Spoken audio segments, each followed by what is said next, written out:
मुरारी हे नाथ नारायण वासुदेवं श्री कृष्ण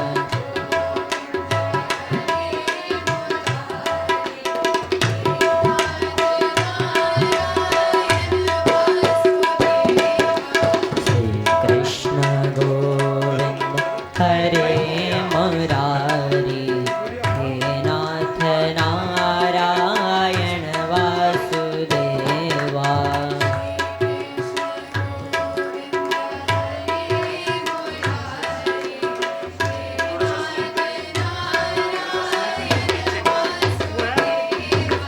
हे राम नारायण वासुदेवा हे श्याम नारायण वासुदेवा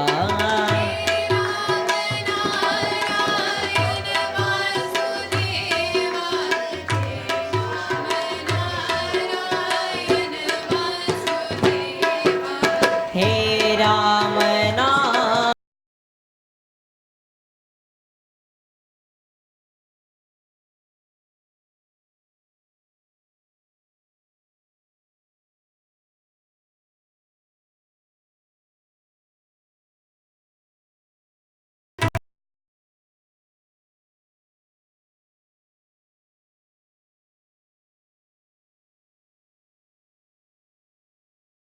मुरारी हे नाथ Narayan Vasudeva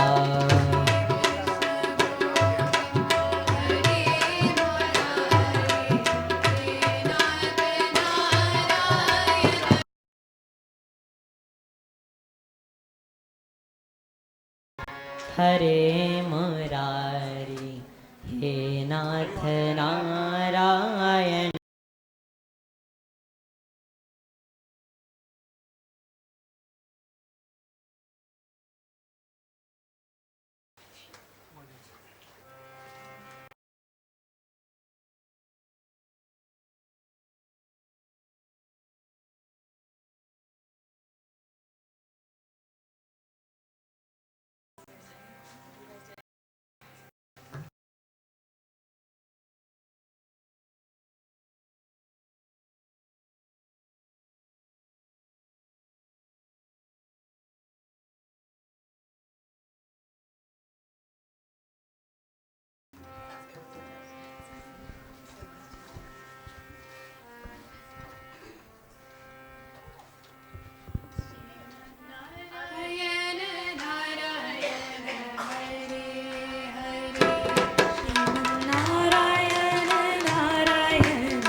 Drishyate.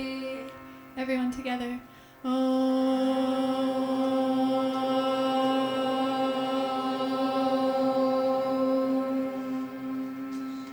Shanti, Shanti, Shanti.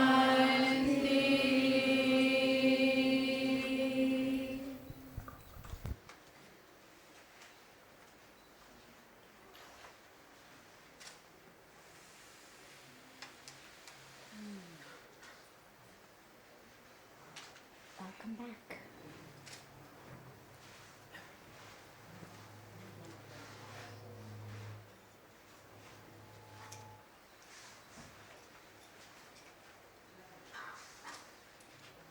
Welcome to Satsang.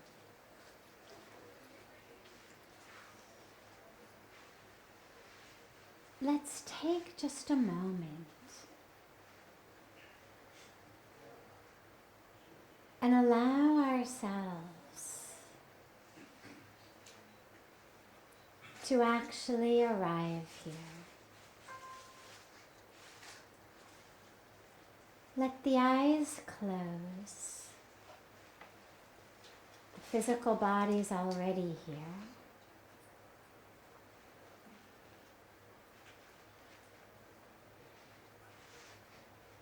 And allow yourself for just a moment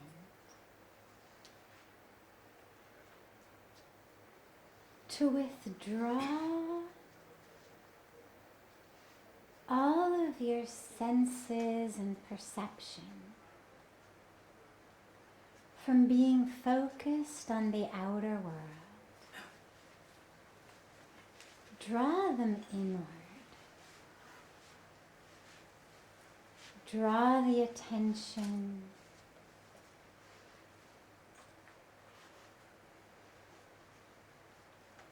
the consciousness, the focus, the awareness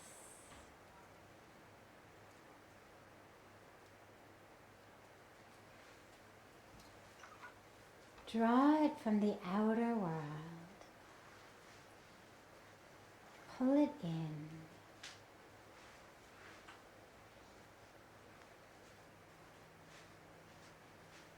And allow yourselves to drop for a moment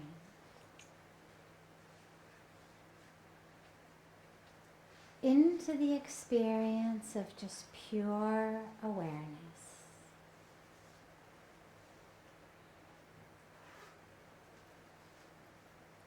But instead of the awareness being focused as usual on everything outside,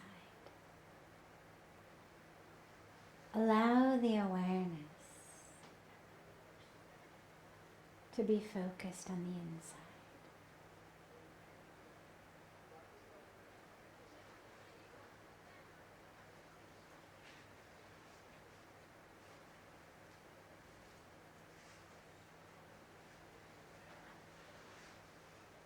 Every time your attention gets distracted by a sound or a sensation,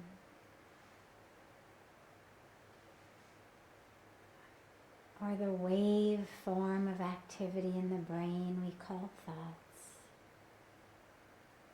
just draw it back.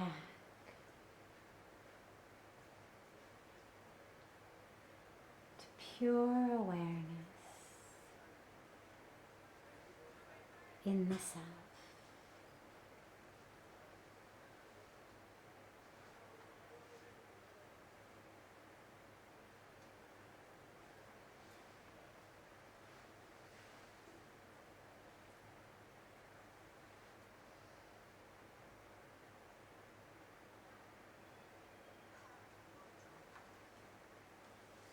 If the mind needs something to focus on, give it your breath.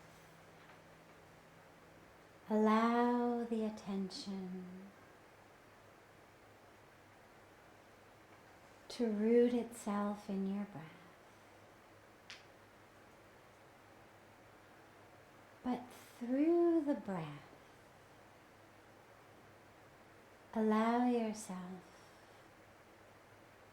the expansive awareness of the entire being.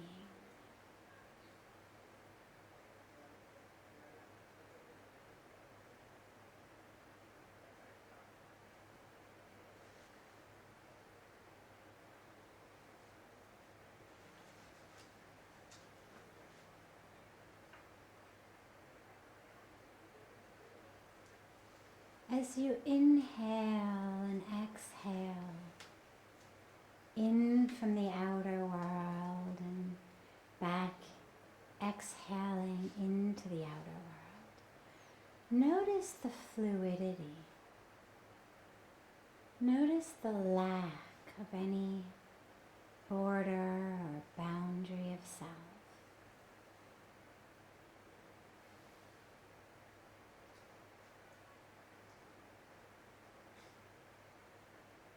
Notice how the breath is a wave that connects you into the universe.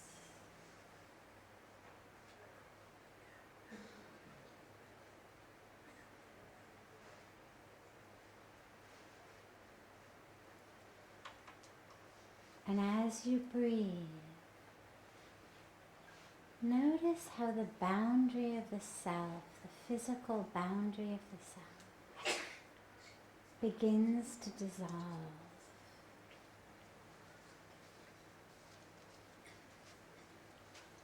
As the awareness is merged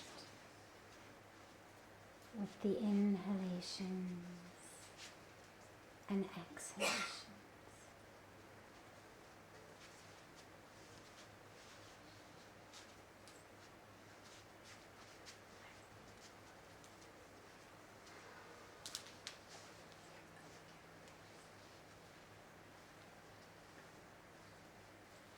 And as that boundary melts,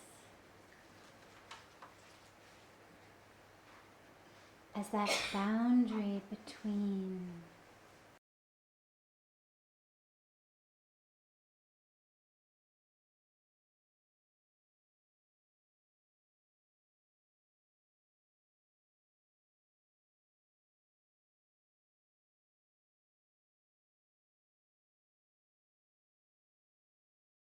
for the entire awareness and consciousness.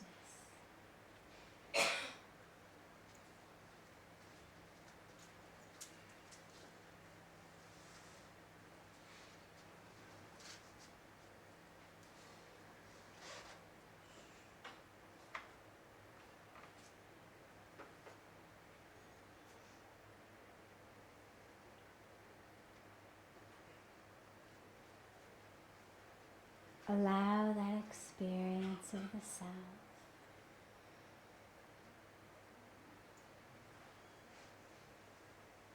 to dissolve and expand.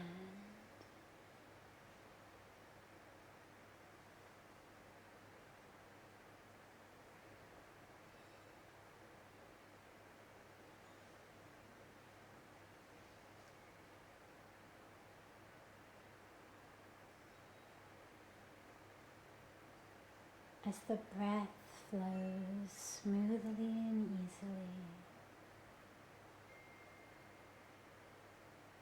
allow the experience of the self, the experience of consciousness, to expand through the dissolved borders of your being.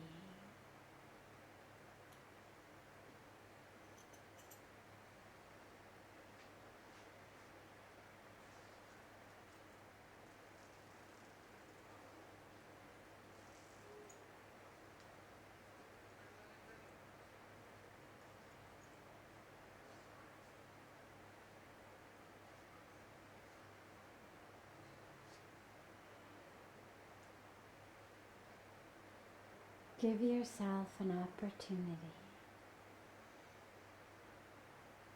to drop into a place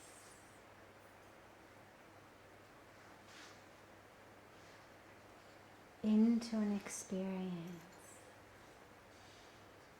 but you have to stop moving to do so. The breath moves.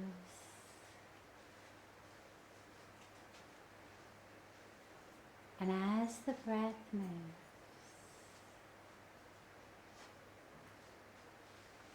the awareness expands.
Gently bring your palms together at chest level and rub them gently against each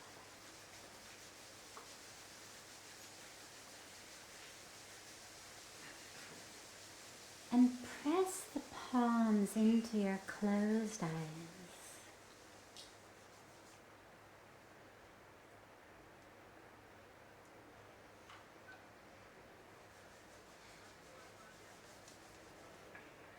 Slowly open your eyes and lower your hands.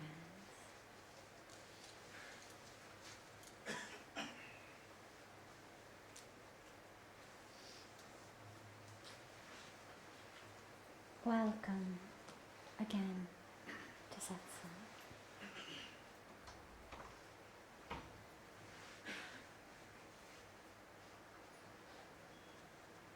What you should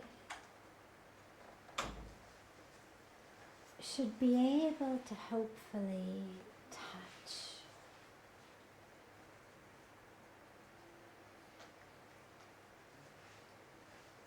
is the experience of not being contained by the body. The dilemma, of course, is that you have to actually stop moving the body for a few moments in order to have the experience, that you have to actually allow yourself to pull within, to not be distracted by every sound or every sensation. But as you sit without moving, and I don't just mean not moving the legs, but I mean not moving anything. And as you allow the awareness to really merge with that breath that flows in and out, what you'll notice very soon is that the physical borders of the body no longer serve as borders. So when you begin breathing, like as we sit here looking at each other, if you begin breathing, you have an awareness of the breath in your lungs and your rib cage here. Yes, I'm breathing. Maybe you can bring the awareness lower in the abdomen. But basically it's an awareness of the breath in my physical body. But as we drop into a deep state of meditation, what you notice is as that breath comes in and out, and as the awareness absolutely merges with it, that it's almost as though you are breathing with the being. And that physical body starts to sort of dissolve. and that you're breathing into the universe and out of the universe. I mean, we know we're doing that anyway on a biological level in terms of the oxygen and carbon dioxide, but you start to experience it on a much deeper level of truth, that it's not just an exchange of oxygen and carbon dioxide, but that there's this life force, this prana that's sort of in me and through me and of the universe, and that there's just this melting and merging of that. And then our consciousness merges with that. And then slowly, if you allow yourself to stay focused, not distracted, not moving, not jumping on your thoughts and ending up, at a pizza parlor or a party or some city abroad in your mind, if you don't let that happen, slowly you start to experience a sense of the self that is not contained by the physical body. And it's an extraordinary experience, and it's something that even if you can't hold it for very long, don't worry about it, just keep drawing the awareness back to it. Typically you'll get it for a little while, then it'll go, then you'll get it, then it'll go. But simply, even if you can touch it for a moment, the awareness of that truth is something that changes your life.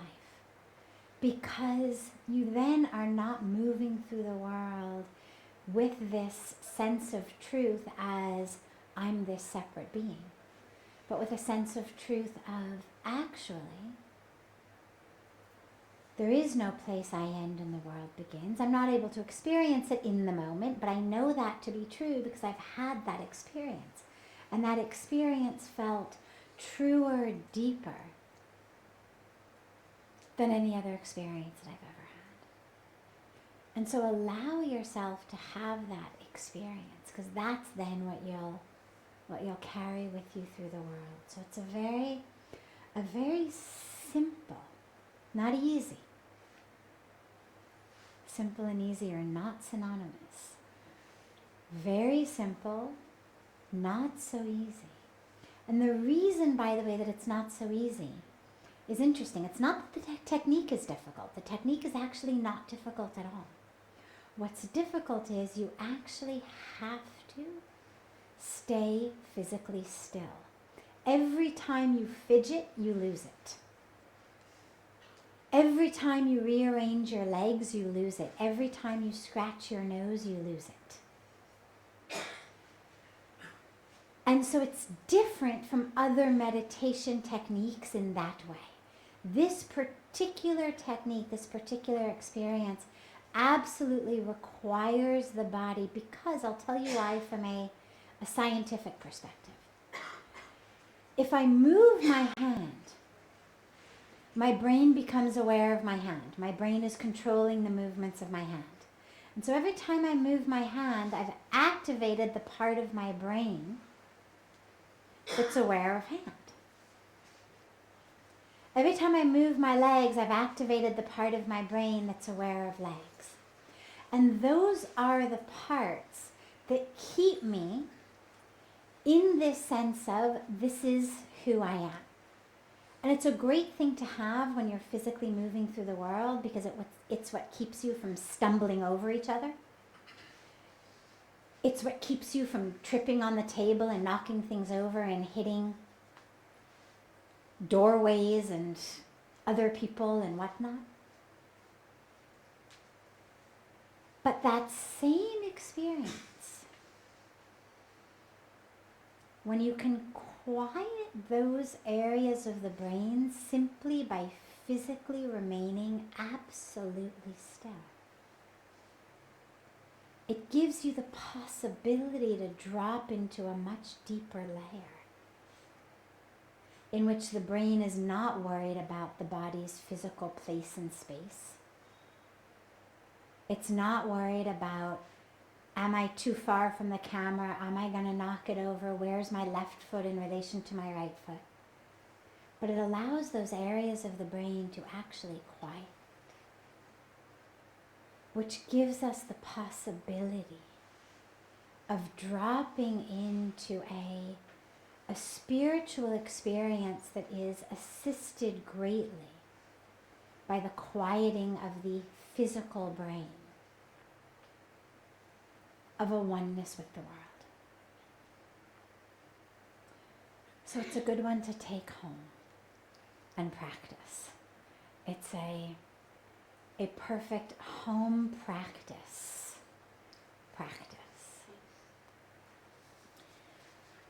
We'll begin the questions with one or two that have come in advance, and I'm happy to take any questions that anyone here may have. So if there are any, I'll come to you right after I take one from here, and then you'll be first.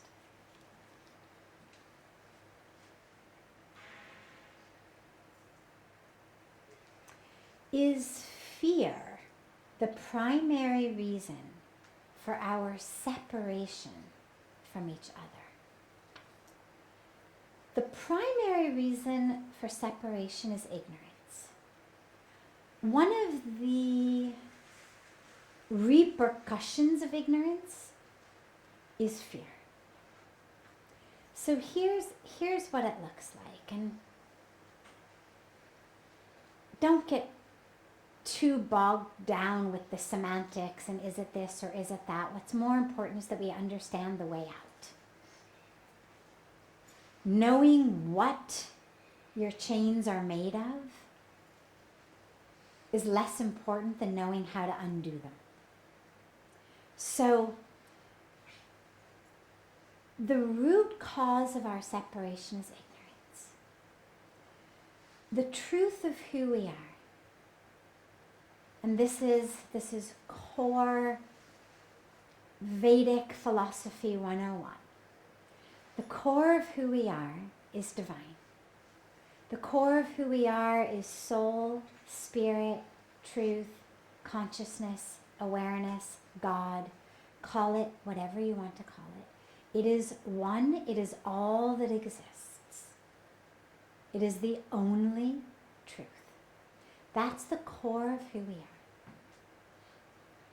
Because of a whole karmic package that is part of what we call God's Leela. Leela is the Sanskrit word for play or drama, sort of the divine play that God has created. Within that, we have these karmic packages that each of us is acting out and going through. And in those packages, we have physical bodies. Our physical bodies took birth in certain families of origin, certain countries, certain cultures, certain religions.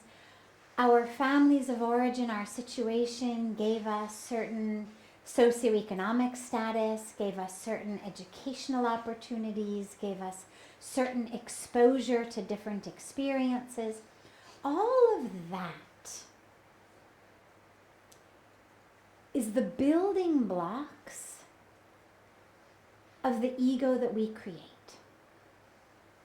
So we create our identity out of all of those building blocks. I am this age, I am this culture, I am this religion, I am rich or I am poor, I am worthy, I am not worthy. These are judgments and experiences and identities that I have based on the drama of my family of origin, based on the drama of my early childhood experience. So I move through the world either with bricks that say, you are worthy of occupying your place on planet Earth, you are divine, or I move through with bricks that say, only if you achieve and succeed and are the best, then are you worthy. Either way, they're all bricks. They're just bricks made of different things, bricks of different colors. But they're all bricks that form this ego self, this story we tell ourselves about who we are. And along with that, we have, of course, our physical sensations. We have emotional reactions to the world. And so, for example, I've created this ego self. And if part of the ego self is gotta be successful, and suddenly I'm in a situation where there is competition for success, well, I've got to have it because that success determines my worthiness. What that means is that whoever I'm competing with for success is an automatic enemy. Because my very ego survival is dependent upon being the one who succeeds. And whether it's about success in a sprint race, whether it's success in something in the office place, whether it's success in any one of 100 other ways. Suddenly, the people I am competing against become other. I am separate from them. It's me or them. If part of my identity is that things don't usually work out for me, if I kind of move through the world as the victim, maybe I felt selected against as a child, maybe I wasn't my parents' favorite, maybe I had a learning issue in school and so teachers kind of selected against me and I grew up with some complex, whatever it may be. So I move through the world with this sense of being separate from others based on ability. But here's the thing. What these bricks are made of, the color the bricks are, the decoration on the bricks, is basically irrelevant. Every one of us moves through the world in this ignorance of separation because we all identify with this ego construct. What's different is what the construct is. It's like if you handed a bunch of kids an infinite number of Legos and you told them all to make something. Well, they would all make something totally different. What they all created isn't what's relevant. What's relevant is that they have created it out of the Legos you gave them, which are not self. Because if the kids then started to say, I am this, whatever they've made, I am this tower, I am this king, I am this cat, I am this house, whatever they've made with their Legos, if they started to identify as it, that creates the problem. And in our lives, we do the same thing. So we create this ego self based on bricks of color of our skin, race, religion, country, success, all of our different complexes. And I identify as that. That is me. These are the borders of me. I am separate from you. And that's rooted in ignorance. Because the truth is I'm not. Because remember, the truth is I'm not this Lego construct. I'm not this thing I've made with bricks. That's just the physical vehicle that my soul is using in this particular part of the journey to go through its karmic role in the divine Leela. That's all it is. But every bit of identification with it creates separation. Because if I identify as this, then I'm certainly not that. But the minute that I realize that I'm not this, that actually what I am is soul, spirit, truth, consciousness, divinity. Well, that's who you are too. Here we are, two very different looking Lego creations, but the same being in them.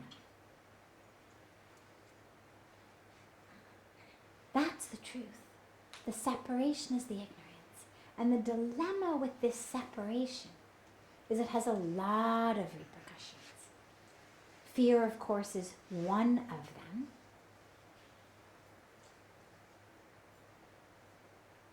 Depression is another. Basically, every single thing we suffer from is rooted in separation. Anger. If I'm one with you, who's to be angry at? Greed. If I'm full and divine in consciousness, what is there I don't have? What do I lack that I need? Greed disappears.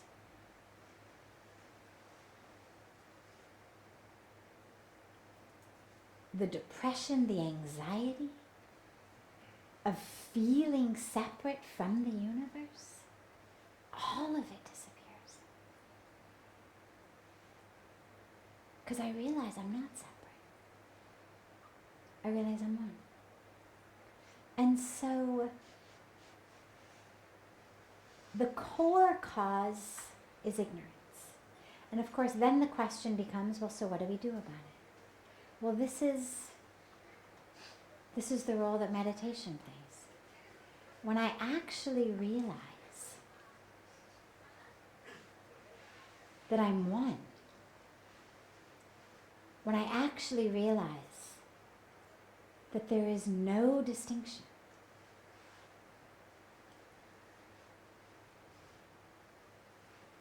when I actually realize that there is absolutely no distinction between me and the divine and consciousness and the world, it all dissipates.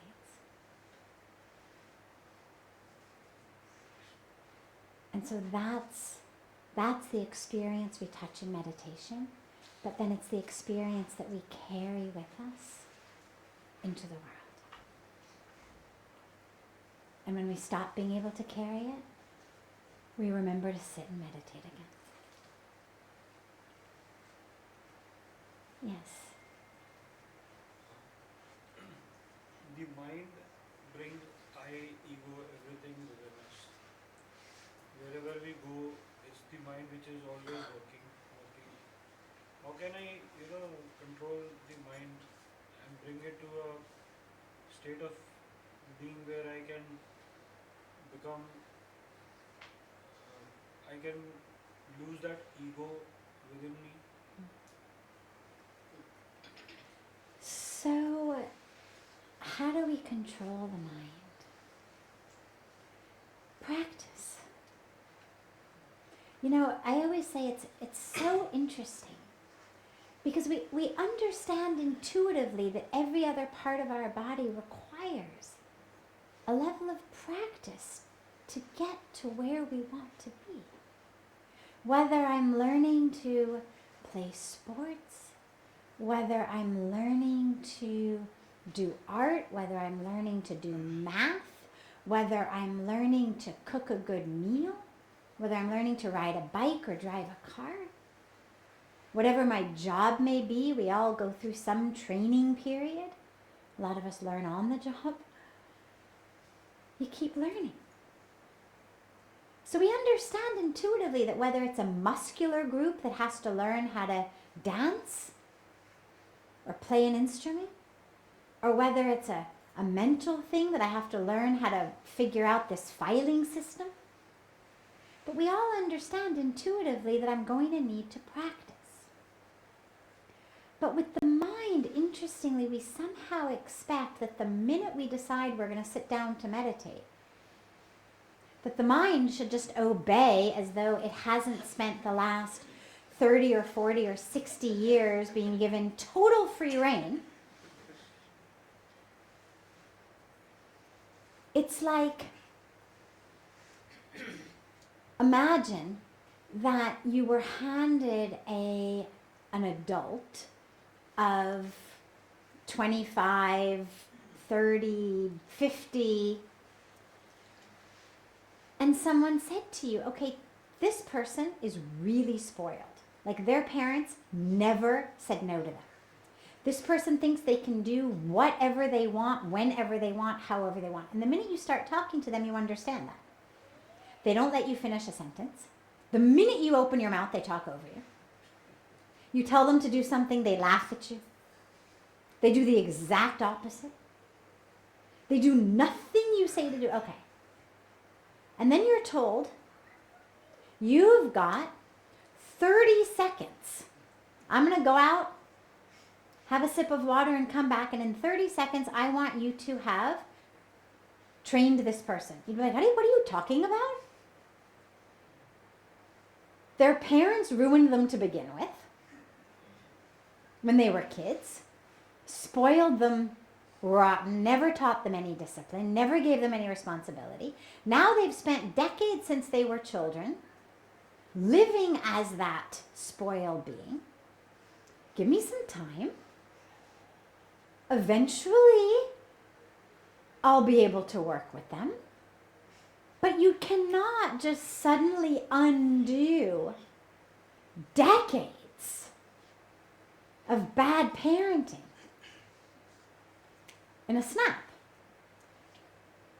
But that's what we expect to be able to do with our minds. We are the parents who have spoiled our minds our entire lives. Our mind says, I want chocolate cake. What do? We go out, we get it, chocolate cake. The mind says, I want ice cream. We go out, we get it, ice cream. The mind says, I want to get drunk. We go out, we get drunk. The mind says, I want to do this other stupid thing. We go out, we do that other stupid thing. The mind says, I don't want to study. I want to party. What do? We party. We've trained our minds in a way that would be considered child abuse if you were allowed to do it to a child. Or if not abuse, certainly child neglect. People would say to you, honey, be a parent here. Like, what are you doing? This child is going to turn out, you don't even want to see what's going to happen to this kid when they grow up. But this is what we've done with our minds. Oh yeah, wherever you want to go, no problem. Here I am supposed to meditate, but no problem. You want to run off to a bar, a brothel, foreign country? No problem. Yeah, you go. That's okay. I'll just keep sitting here and pretend to meditate, but you run off. No problem. It's all good. We have no sense of discipline with our mind whatsoever, but we somehow expect it to just snap to because we've decided suddenly we're going to start to meditate. It takes a while. We have to unlearn patterns. But the great news is, actually, our mind can keep changing. Our brain can keep changing.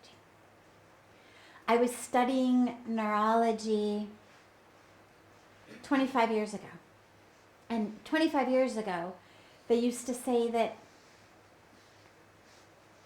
once the brain had myelinized, once you became kind of late adolescence, once the last parts of the brain had finished forming, you could no longer change the brain. That all you could do with people in their 20s and older, if they suffered from any psychological ailment, all you could do was give them medicine because you couldn't actually change the patterns in their brain. So if you had people with imbalances in different neurochemicals, all you could do was give them pills because the brain was set. But what we now know is what the sages and the rishis and the spiritual scientists told us thousands of years ago. Just that you can keep changing. But we now know it neurologically. If I take these two fingers and I tape them together for a week, my brain will change. If I'm right-handed and I break my right arm, or even if I don't break it, if I just stick it in a sling, pretend I broke it, and I don't use it at all for a week, and I have to do everything with my left hand, my brain will change. If you're used to wearing shoes and you go barefoot for a week, your brain will change. Everything we do is changing our brain. We now have got tons of research showing how meditation changes the brain. I'm not going to go into all of that, but the point is this control of the mind is something that we now know is not only possible in a very kind of theoretical, fuzzy, unprovable, like I think my mind has changed, I used to be one way, but I feel better type of way. We now actually can measure it. We now actually can see changes in people's brains. Which, although when we speak about the mind, most people would say, well, I don't mean the brain, I mean the mind. But the truth is, when you actually look at the manifestations of it, our experience of the mind is through the brain.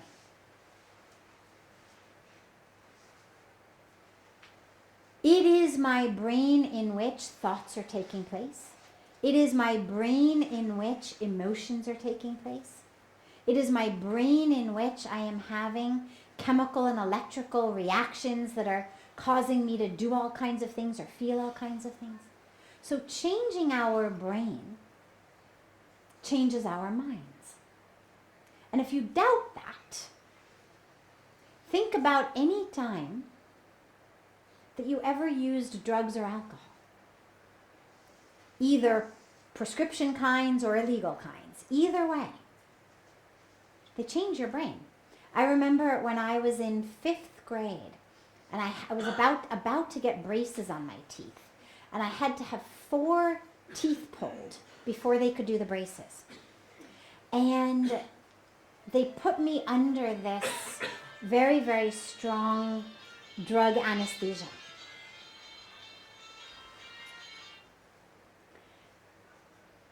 And when I came out of it, and I couldn't think, and I was talking all kinds of nonsense, my mom, in those days, they didn't have, phones or cameras in your phones. It wasn't like she could just whip out her phone and, video me. It's the 70s. But she had a tape recorder. And she tape recorded my voice. And she saved the paper. She made me write on paper, and I was writing all kinds of nonsense, and I was babbling all kinds of nonsense. And as I became 13, 14, 15, she used to play that tape and show me that paper to remind me what drugs do to your brain. She used to say, if you ever think those are fun, if you ever think you want to try those, here's what you sound like on drugs. Here is what you looked like trying to write a note on drugs. And I mention this because drugs impact only our physical brain. I mean, drugs aren't touching our soul. Drugs aren't touching, when you think of our mind as something very deep. Well, drugs don't touch that. They have a half-life. They wear off. It's a purely physical, chemical thing. But something having a purely chemical, physical reaction in our brain not only impacts our brain, but it impacts our mind, which is why people all over the world all the time wake up hungover and say, oh my God, I can't believe I did that last night. Or say things like, I'm so upset, I'm so frustrated, I need to have a beer or have this or have that. Meaning that chemical, through changing my brain, is going to change my experience of my mind. I'm depressed, I'm frustrated, I'm anxious, I'm bored. I will take something chemical, and my depression, my anxiety, my boredom, my frustration will go away, meaning it's impacting my mind. Okay? So the drug example is just to make sure everybody understands where the brain is so intricately connected with what we identify as mind. So changing our brain is changing our mind. And therefore, the mind is something that's a lot harder for us to grasp and measure, but the brain is much easier. And so when you realize, well, I can change my brain, great, do it. Your mind will change.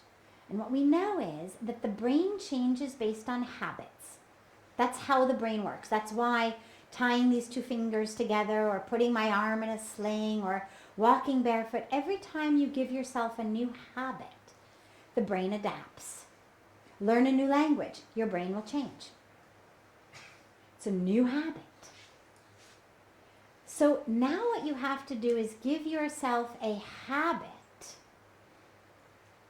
of not letting the mind go wherever it wants to go. The minute the mind, you sit down to meditate, you say, I'm going to watch my breath. And the mind, the thoughts rush off to what happened in the office today. Well, don't let them go. Grab them. Bring them back. Do not allow your mind to jump on that thought. Bring it back. Bring it right back. Don't punish it. Don't yell at it. Don't analyze it. Don't start judging it. Because that's just the games of the mind again. Then you're in the mind. Just bring it back. Just bring it back. Just bring it back. And eventually, what you'll find is it will stay. But it's not going to stay the first time. Because it's had decades of being able to do whatever it wants. You're literally retraining the mind. And slowly, slowly, slowly, it will work. An incredible scientist named Pavlov trained dogs to salivate at the sound of a bell. And then trained them to stop salivating at the sound of a bell. I'm not going to go into all the research, but the point being, by very simple techniques, ring a bell, feed them, ring a bell, feed them, ring a bell, feed them, slowly the bell itself makes these dogs start to salivate. Simple habit. Simple stimulus response. In the same way. Your brain, your mind has a stimulus. The mind is going to go off. Ah, that's fun. I know the past. I know the future. Let's go, let's go, let's go. Grudges, pain, fear, anxiety, desires, those are so much more fun than my breath. Let's go. The time I was abused, the time I was hurt, the time is, let's go. And you just bring it back, bring it back, bring it back. And slowly, if you stop rewarding it, see, up until now it's gotten a reward. Every time the mind has tried to go somewhere, it has been rewarded by being able to reach there, by having that experience. Stop rewarding it, stop rewarding it, stop rewarding it, bring it back. And slowly, like Pavlov's dogs, it will stop salivating at the sound of the bell. It's going to stop wanting to go there because it knows I'm not getting any reward. And it's going to stay put. But it takes practice. Just keep doing it. And lastly, if you've got a mantra, the mantra is a fantastic tool. Give something to the mind other than the thoughts for it to focus on. So you give it the breath, and if you can also give it a mantra, nothing like it. That'll train the mind to at least come to one place. That's when we talk about dharana. That's bringing the mind to one. Then slowly, slowly, when that becomes consistent, that becomes what we call dhyan or meditation. But first we have to at least get dharana down. We have to first get that concept of at least being able to be focused on one thing. So bring it to that. And then slowly, slowly, slowly that'll shift into dhyan. And then slowly the meditator and the object of meditation and the act of meditation will become one.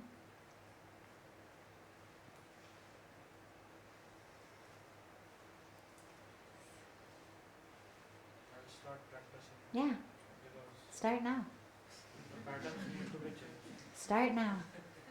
Pujya Swamiji always says, whenever you wake up, it's morning. Wonderful. We will not have satsang tomorrow night. I will be in Delhi tomorrow evening, but I will be back day after tomorrow. So I will unfortunately not have the joy of being with you all tomorrow, but I will look forward to being back with you all day after tomorrow. Have a beautiful, beautiful rest of your evening.